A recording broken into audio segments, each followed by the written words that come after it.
Rolling. నమస్తే అండి. నమస్తే అమ్మా. కవిత గారు ప్రస్తుతానికి తెలంగాణలో పార్టీని స్థాపిస్తున్నారు. అవును. సో పార్టీ సిద్ధాంతాలు ఏంటి, అసలు పార్టీని తెలంగాణ ప్రజలు ఎందుకు యాక్సెప్ట్ చేయాలి? పేద మధ్యతరగతి ఎస్సీ ఎస్టీ బీసీ అదేవిధంగా జాబ్ క్యాలెండర్స్ మరియు ఉద్యోగులు నోటిఫికేషన్ ఫీజు రియంబర్స్మెంట్ ధర్మపాలనకై మా కవితమ్మ గారు పార్టీ పెట్టడం అనేది కూడా అంతే అన్నట్టు మాట్లాడు.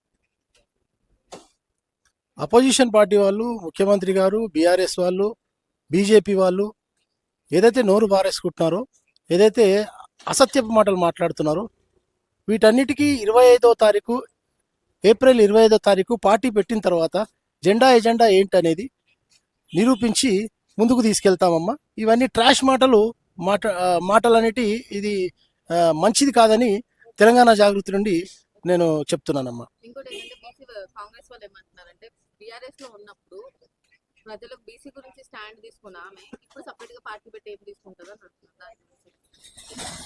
బీఆర్ఎస్ లో ఉన్నప్పుడు చిన్న చూపుతోని బయటికి పంపించడం జరిగిందమ్మా. మా కవితమ్మ గారు ఎమ్మెల్సీలో ఉండే ఎమ్మెల్సీలో ఆమె రిజైన్ చేసి బయటకు వచ్చేసిన తర్వాత సొంత కుంపటి అనేది తెలంగాణ జాగృతి అనేది పెట్టడం జరిగింది. అదేవిధంగా ఆ తెలంగాణ జాగృతి యొక్క ముఖ్య ఉద్దేశం ఏంటంటే ధర్మపాలన సమస్యల పరిష్కరణ.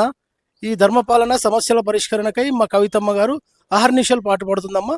ప్రతి ఒక్క వర్గానికి, ఏ వర్గానికి రాష్ట్రంలో 33 జిల్లాల తెలంగాణ రాష్ట్రంలో ప్రతి వర్గానికి న్యాయం చేకూరేలాగా మా కవితమ్మ తెలంగాణ జాగృతి ముందు తీసుకెళ్తుంది. అదే ఎజెండాతోని అన్ని వర్గాల వారికి న్యాయం చేకూర్చి కొత్త పార్టీ ఎజెండా అనేది ఆవిష్కరించిన తర్వాత మా కవితమ్మ గారు ధర్మపాలన ఎలా ఉంటుందనేది ముఖ్యమంత్రి గారికి, బీఆర్ఎస్ శ్రేణులకు, అట్లాగే బీజేపీ వాళ్ళకి, ఎంఐఎం వాళ్ళకి ఎజెండా అనేది చూపించడం జరుగుతుందమ్మా.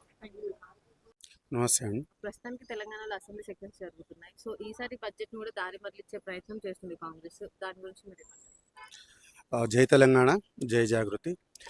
సో బడ్జెట్ సమావేశాలు ఇప్పుడు ఏదైతే బడ్జెట్ ప్రవేశపెట్టారో క్లియర్గా మనం బడ్జెట్ అంతా చూసుకున్నట్టయితే అవి పైన లెక్కలే, ఏది కూడా ప్రజలకి కరెక్ట్గా వెళ్ళట్లేదు. క్లియర్గా చెప్పాలి అని అంటే కవితక్క గారు మొన్న రీసెంట్గా ఒక ట్రయల్ బడ్జెటింగ్ అన్నట్టు కొన్ని వాల్యూస్ అవి కూడా రిలీజ్ చేశారు, ఈ విధంగా ఉంటే బాగుంటుంది అని. అది ఏ విధంగా రిలీజ్ చేశారంటే తెలంగాణలో అసలు తెలంగాణ తీసుకురావడానికి రీజన్ ఏంటంటే తొలి ఉద్యమంలో కానీ మలి ఉద్యమంలో కానీ మా నిధులు నియామకాలు ఏవైతే ఉన్నాయో మాకు కావాలి అనే ఉద్దేశంతో తీసుకొచ్చారు. ఇప్పుడు తీసుకొచ్చిన బడ్జెట్లో ఫస్ట్ ప్రయారిటీ విద్యార్థులు ఎంత మేజర్ రోల్ ప్లే చేశారో ప్రతి ఒక్కరికి తెలుసు.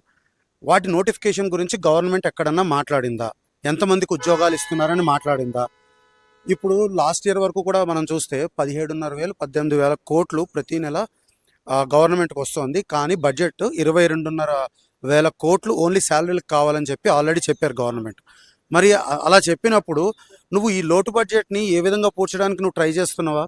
బడ్జెట్ అనేది ఏ విధంగా ఉండాలి? ప్రజలకి నువ్వు సహాయం చేస్తూనే, అంటే ప్రజలకు కావాల్సినవి నువ్వు అందిస్తూనే నీ లోటు బడ్జెట్ని కూడా నువ్వు పూడ్చుకోవాలి. అలాంటప్పుడే నువ్వు 10 మందికి చేయగలవు. నీకు 5,000 మంది ఎంప్లాయీస్ రిక్వైర్మెంట్ ఉన్న దగ్గర నువ్వు 2,000 మందికి కనీసం నువ్వు శాలరీలు ఇవ్వలేని పరిస్థితిలో ఉన్నావు. ప్రతి ఒక్కదానికి మీరు ఇవాళ నిన్న న్యూస్ పేపర్లో చూసుంటే ప్రతి రూపాయికి కూడా చేతి బదుల కింద రిజర్వ్ బ్యాంక్ దగ్గరికి వెళ్తుందని చెప్పి క్లియర్ పబ్లికేషన్ వచ్చింది. అంటే బడ్జెటింగ్ కరెక్ట్గా ఉందా? అసలు బడ్జెటింగ్లో ఇన్వాల్వ్ ఎవరెవరిని చేస్తున్నారో కనీసం ఉందా? ఇప్పుడు ప్రతి ఒక్క స్టేట్లో కూడా ఫైనాన్స్ మినిస్టర్ సెపరేట్గా ఉన్నాడు, హోమ్ మినిస్టర్ సెపరేట్గా ఉన్నాడు, ప్రతి డిపార్ట్మెంట్కి ఉన్నాడు.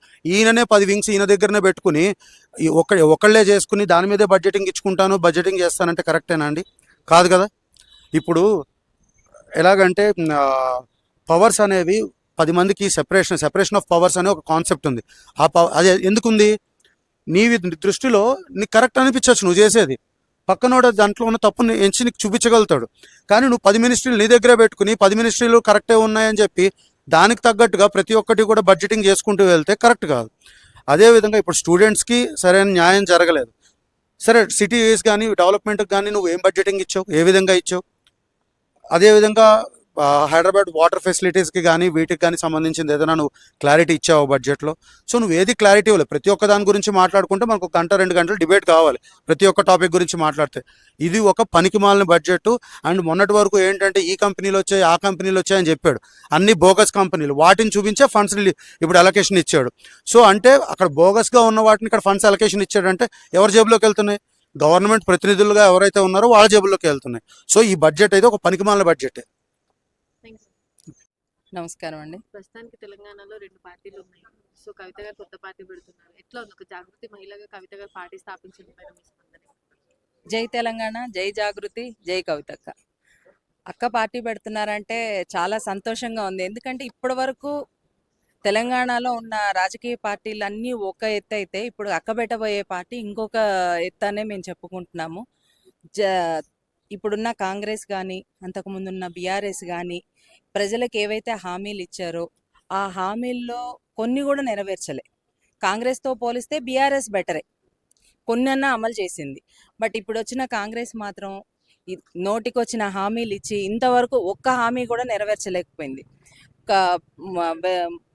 వృద్ధాప్య పెన్షన్స్ కానీ, పిల్లలకి ఇస్తా అన్న స్కూటీ, మహిళలకి ఇస్తా అన్న 2500 కానీ, తులం బంగారం, ఇట్లా చెప్పుకుంటూ పోతే ప్రతిదీ చాలా ఉన్నాయి. బట్ ఇప్పుడు కొత్తగా ఎందుకు పార్టీ పెట్టాల్సి వస్తుంది తెలంగాణలో అనేది అందరికీ రావచ్చు. ఇప్పుడున్నవన్నీ ఏం చేశారు, ఇప్పుడు కొత్తగా వచ్చి కవితకి ఏం చేస్తుంది అని. ఎందుకు ఏం చేస్తుంది అనేది అంటే, మేము పార్టీ పెట్టడానికంటే ముందు 19 జిల్లాలు అక్క జనం బాట, జాగృతి జనం బాట అని 19 జిల్లాలు తిరిగారు. ఈ 19 జిల్లాలు తిరిగినప్పుడు ఎస్సీ, ఎస్టీ, బీసీ ఇంకా సబ్బండ వర్గాలకు సంబంధించిన అణగారిన జాతులు చాలా ఉన్నాయి. వీళ్ళందరూ ఎదుర్కొంటున్న సమస్యలు తను స్వయంగా చూశారు. జనం బాటలో అక్క స్వయంగా చూశారు. సో ఇన్ని ప్రభుత్వాలు మారుతున్నా కూడా వీళ్ళకి ఇచ్చిన హామీలు ఒకటి కూడా మనం నెరవేర్చలేకపోతున్నామే. దీనికంటూ ఏదో ఒక ప్రత్యామ్నాయం చెయ్యాలి. బట్ మనం ఉంటే ఏదో కొంతవరకే చేయగలుగుతాం. అదే మనమే ఒక పార్టీ పెట్టి చేయగలిగితే సొంతంగా ఖచ్చితంగా ప్రజల్లో మార్పు తీసుకొని వస్తాము. బీసీ, ఎస్సీ, ఎస్టీ అణగారిన వర్గాలు ఏవైతే ఉన్నాయో, వెనుకబడిన సబ్బండ వర్గాలు, వీళ్ళందరికీ మనం సమన్యాయం చేయగలుగుతాము అనేది అక్కగారి ఉద్దేశం. సో దానికోసమే కొత్త పార్టీ పెట్టాలి అనేది అక్క తీసుకున్న నిర్ణయం. ఈ కొత్త పార్టీని ప్రజలందరూ కూడా స్వాగతిస్తారు. ఖచ్చితంగా 2029లో మనకి కాబోయే మొట్టమొదటి మహిళా సీఎం కవితక్క. అది మాత్రం మేము చాలా హ్యాపీగా తెలంగాణ జాగృతి నుంచి చెప్పడానికి చాలా సంతోషపడుతున్నాం, చాలా గర్వపడుతున్నాం. Thank you. జై తెలంగాణ. ఉద్యమం టైంలో నుంచి చూసినప్పుడు ఎట్లా ఉంది ఆమె వ్యక్తిగతంగా? ఆమె ఎలా ఆమె మంచిగా మాట్లాడుతుంది. ఇప్పుడు ఈ పండగలన్నీ తీసుకొచ్చిన ఆమెని కరెక్ట్ అన్న. మరిగా ఆడపడుచుల విధాయకాలు ఎట్లా, పండగలు ఎట్లా అన్నదన్నీ తీసుకొచ్చింది ఆమెని ఫస్ట్. ఓకే. ఇంకోటి ఏంటంటే బీఆర్ఎస్ ప్రభుత్వంలో ఆమె చాలా ఉద్యమాలు చేసింది, ఉద్యమంలో చేసింది. చాలా పాల్గొనింది.